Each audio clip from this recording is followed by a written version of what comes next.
लाडक्या बहिणींसाठी अतिशय महत्त्वाची अपडेट आलेली आहे। लाडक्या बहिणींच्या जून महिन्याच्या हप्त्याचा निधी वितरित झालेला आहे। जून महिन्याचा जो हप्ता वितरित करण्यासाठी निधी लागतो, राज्य सरकारच्या माध्यमातून महिला व बालविकास विभागाकडून 309 कोटी 54 लाख रुपयांचा निधी हा मंजूर करण्यात आलेला आहे। थोड्याच वेळापूर्वी याचा GR सुद्धा प्रसिद्ध झालेला आहे। हा GR नेमका काय आहे, काय म्हटलं आहे या GR मध्ये, तेच आपण थोडक्यात पाहणार आहोत। तत्पूर्वी चॅनलवर जर पहिल्यांदा आला असेल तर चॅनलला सबस्क्राइब करा, त्याचबरोबर शेजारील बेल आयकॉन ऑन करून ठेवा, म्हणजे असेच महत्त्वपूर्ण अपडेट तुमच्यापर्यंत रेग्युलर येत राहतील।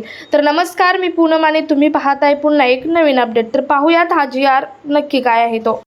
तर बघा, मुख्यमंत्री माझी लाडकी बहीण योजनेसाठी सन 2026-27 या आर्थिक वर्षामध्ये निधी वितरित करण्याबाबतचा हा GR आहे। हा GR 8/7/2026 म्हणजे आजचा 8 जूनचा हा GR आहे।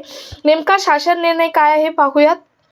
बघा, या शासन निर्णयामध्ये स्पष्टपणे उल्लेख करण्यात आलेला आहे, मुख्यमंत्री माझी लाडकी बहीण योजनेसाठी या लेखा शीर्षकाखाली जून 2026 या महिन्याचा आर्थिक लाभ अनुसूचित जाती घटकांतर्गत पात्र लाभार्थी महिलांना अदा करण्यासाठी 309 कोटी 54 लाख इतका निधी प्रशासकीय विभाग प्रमुख म्हणून सचिव व महिला व बालविकास विभाग यांना अर्थसंकल्पीय निधी वितरित प्रणालीद्वारे वितरित करण्यास शासन मान्यता प्रदान करण्यात येत आहे। हा स्पष्टपणे GR मध्ये उल्लेख केलेला आहे।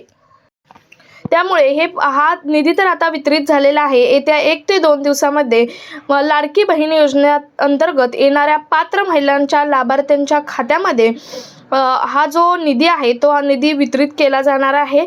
जून महिन्याचा हप्ता लाभार्थी महिलांच्या खात्यामध्ये जमा केला जाणार आहे। हा महत्त्वपूर्ण व्हिडिओ जास्तीत जास्त महिलांपर्यंत शेअर करा। भेटूयात पुढच्या एका अपडेट सोबत, तोपर्यंत धन्यवाद।